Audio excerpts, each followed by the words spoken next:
পড়তেছি বিশ্ব সংবাদ, ইরানে আক্রমণ করলে কড়া থাপ্পড় খাবে যুক্তরাষ্ট্র, খামেনি এ নিয়ে থাকতেছে বিস্তারিত প্রতিবেদনে।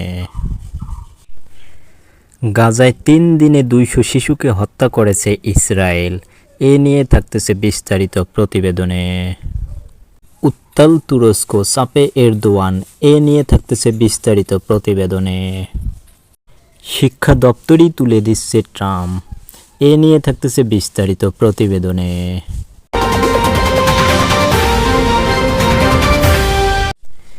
এবারে বিস্তারিত। ইরানে আক্রমণ করলে কড়া থাপ্পড় খাবে যুক্তরাষ্ট্র, খামেনি। ইরানের সর্বোচ্চ নেতা আয়াতুল্লাহ আলী খামেনি বলেছেন, আমেরিকানদের জানা উচিত যে ইরানের বিরুদ্ধে হুমকি দিয়ে তারা কখনোই কোথাও পৌঁছাতে পারবেন না। ইরানের বিরুদ্ধে তাদের হুমকি পূরণ করলে প্রতিপক্ষরা মুখে কড়া থাপ্পড় মারবে। ইরানের কাছে লেখা সাম্প্রতিক চিঠিতে পরমাণু চুক্তিতে পৌঁছানোর জন্য 2 মাসের সময়সীমা বেঁধে দিয়েছে মার্কিন প্রেসিডেন্ট ডোনাল্ড ট্রাম্প।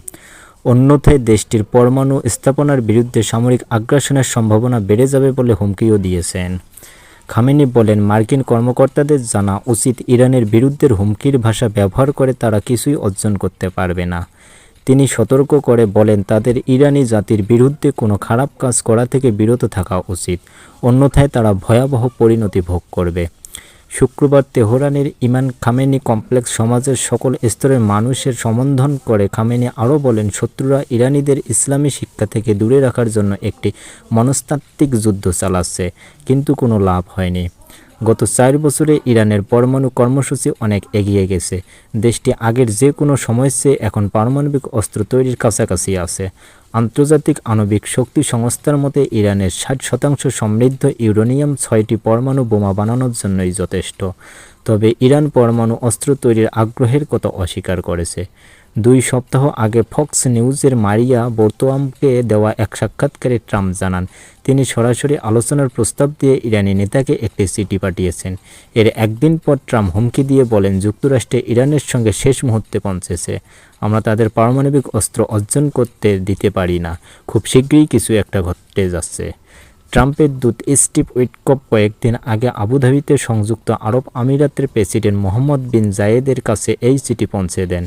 এর একদিন পরে এমডিজিদের দূত আনোয়ার গারগাস তেহরান সফর করেন এবং ইরানের পররাষ্ট্র মন্ত্রী আব্বাস আগেরির কাছে চিঠিটি হস্তান্তর করেছেন। সূত্রগুলো বলেছে, খামেনিকে লেখা ট্রাম্পের চিঠির ভাষা ছিল কঠোর। একদিকে নতুন পরমাণু চুক্তি নিয়ে আলোচনার প্রস্তাব দিয়েছে, অন্যদিকে ইরান যদি এই প্রস্তাব প্রত্যাখ্যান করে এবং পরমাণু কর্মসূচি অব্যাহত রাখে তাহলে পরিণতি ভোগ করতে হবে বলে হুমকি দিয়েছেন।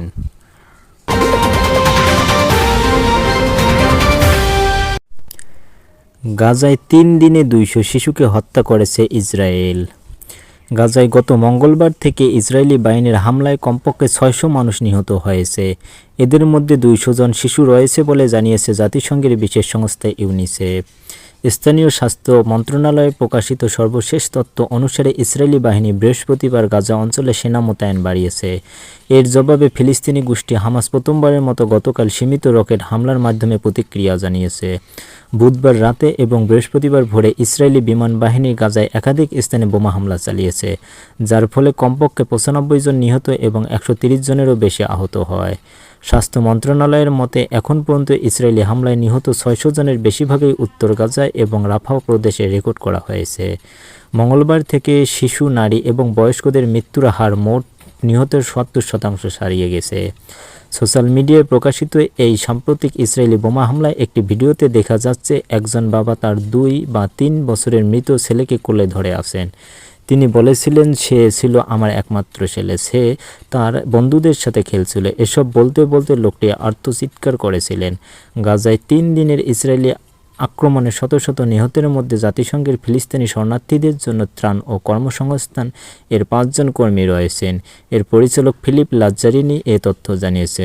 যুদ্ধ শুরু হওয়ার পর থেকে ইসরায়েলি দখলদার বাহিনীর সংস্থাটি 284 জন সদস্যকে হত্যা করেছে, যাদের বেশিরভাগই শিক্ষক, ডাক্তার এবং নার্স ছিলেন।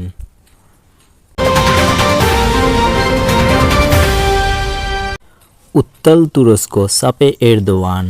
তুরস্কের প্রেসিডেন্ট রিসেপ তাইয়্যিপ এরদোয়ান প্রধান বিরোধী ইস্তাম্বুলের মেয়র এক্রেম ইমোগুলোকে গ্রেপ্তারের ঘটনায় বিক্ষোভে উত্তাল দেশটি। বিক্ষোভের নিষেধাজ্ঞা উপেক্ষা করে ইস্তাম্বুলের সিটি হলের বাইরে টানা দ্বিতীয় দিনের মতো হাজার হাজার বিক্ষোভকারী পথে নেমেছেন। শুক্রবার বিবিসির প্রতিবেদনে বলা হয়েছে, বিক্ষোভকারীদের হঠাতে ইস্তাম্বুলের পুলিশ টিয়ার গ্যাস এবং রাবার বুলেট ছুড়েছে। বিবিসি বলেছে, রিপাবলিকান পিপলস পার্টির সদস্য ইমামোগুলের দেশটির আগামী প্রেসিডেন্ট নির্বাচনে এরদোয়ানের প্রধান প্রতিদ্বন্দ্বী। গত বুধবার দুর্নীতি ও সন্ত্রাসী কার্যক্রমের সঙ্গে সংশ্লিষ্টর অভিযোগের তদন্তের অংশ হিসেবে ইমামোগুলো সহ 106 জনকে আটক করে দেশটির পুলিশ। এই ঘটনার পর দেশটির পুলিশ সামাজিক যোগাযোগ মাধ্যমের উস্কানিমূলক পোস্টের অভিযোগে আরও কয়েক ডজন লোককে গ্রেপ্তার করেছে। টানা দ্বিতীয়বারের মতো বিক্ষোভের প্রতিক্রিয়ায় এরদোয়ানের অভিযোগ করেছেন যে বিক্ষোভকারীরা নাটক করছে। তিনি বলেছেন, বিক্ষোভকারীরা এতটাই ভারসাম্য হারিয়ে ফেলেছে যে তারা আমাদের পুলিশকে আক্রমণ করার, বিচারক প্রকিউটরদের হুমকি দেওয়ার মতো অবস্থায় রয়েছে।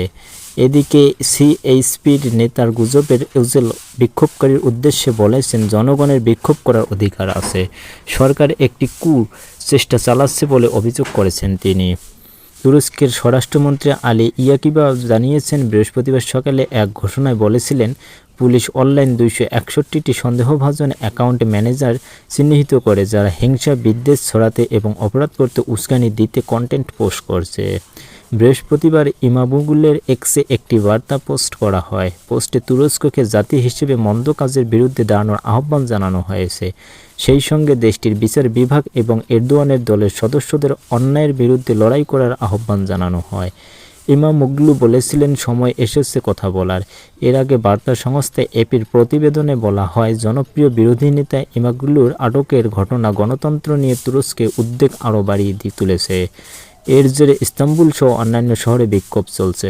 সমালোচকেরা এই দমন-পীড়ন গত বছর স্থানীয় নির্বাচনে ক্ষমতাসীন দলের উল্লেখযোগ্য পরাজয়ের পর এরদোয়ানের 2 দশকের বেশি সময় ধরে শাসনকাল দীর্ঘায়িত করার প্রচেষ্টা হিসেবে দেখেছেন।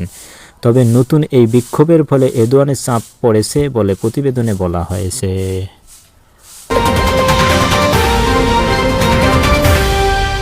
শিক্ষা দপ্তরই তুলে দিচ্ছেন ট্রাম্প। মার্কিন প্রেসিডেন্ট ডোনাল্ড ট্রাম্প একটি প্রশাসনিক নির্দেশে সই করেছেন, যেখানে বলা হয়েছে শিক্ষা দপ্তরকেই গুটিয়ে ফেলা হবে। শুক্রবার জার্মান সংবাদ মাধ্যম ডয়েচে ভেলের এক প্রতিবেদনে এসব তথ্য জানানো হয়েছে। দেশটির স্থানীয় সময় বৃহস্পতিবার এই প্রশাসনিক নির্দেশে সই করার পর ট্রাম্প বলেন, আমরা যত তাড়াতাড়ি সম্ভব শিক্ষা দপ্তর বন্ধ করে দেব। এই দপ্তর ভালো কোনো কাজ করছে না, তবে প্রশাসনিক নির্দেশের বিস্তারিতভাবে বলা হয়নি কোন প্রকল্পের কাজ বন্ধ করা হবে। শিক্ষামন্ত্রী লিন্ডা ম্যাকমোহনকে ট্রাম্প নির্দেশ দিয়েছেন আইনি পদক্ষেপ নিয়ে এই দপ্তরকে বন্ধ করে দিতে। লিন্ডার প্রশংসা করে ট্রাম্প বলেছেন, তিনি ভালো কাজ করছেন, মনে হয় তিনিই আমেরিকার শেষ শিক্ষামন্ত্রী হবেন। প্রতিবেদনে বলা হয়েছে, শিক্ষা দপ্তর যেসব গুরুত্বপূর্ণ প্রকল্প চালাতো তা অন্য এজেন্সির হাতে দিয়ে দেওয়া হবে। ট্রাম্প জানিয়েছেন, কেন্দ্রীয় স্তরে শিক্ষা দপ্তর তুলে দেওয়ার অর্থ হলো শিক্ষা নিয়ে যাবতীয় সিদ্ধান্ত এবার রাজ্যগুলো নেবে। তবে তার কর্মী ছাঁটাইয়ের সিদ্ধান্তের মতো এই সিদ্ধান্ত আদালতে চ্যালেঞ্জ করা হতে পারে। ট্রাম্প বলেন, শিক্ষাক্ষেত্রে আমেরিকা অন্য দেশের তুলনায় অনেক বেশি অর্থ খরচ করে। তা সত্ত্বেও সাফল্যের নিরিখে মার্কিন পড়ুয়ারা একেবারেই নিচের দিকে থাকে। কংগ্রেসকে অনুমোদন করতে হবে। ট্রাম্পের এই সইয়ের পর এবার কংগ্রেস শিক্ষা দপ্তর বন্ধ করা নিয়ে প্রস্তাব অনুমোদন করবে। তবে এই আইন পাশ করার জন্য ট্রাম্পের কাছে যথেষ্ট সংখ্যক এমপি আছে কিনা তা নিয়ে সন্দেহ দেখা দিয়েছে। সেনেটের রিপাবলিকানদের 53 জন ও ডেমোক্র্যাটদের 47 জন সদস্য আছে। এই সিদ্ধান্ত পাশ করানোর জন্য 60 জন সদস্যের সমর্থন দরকার।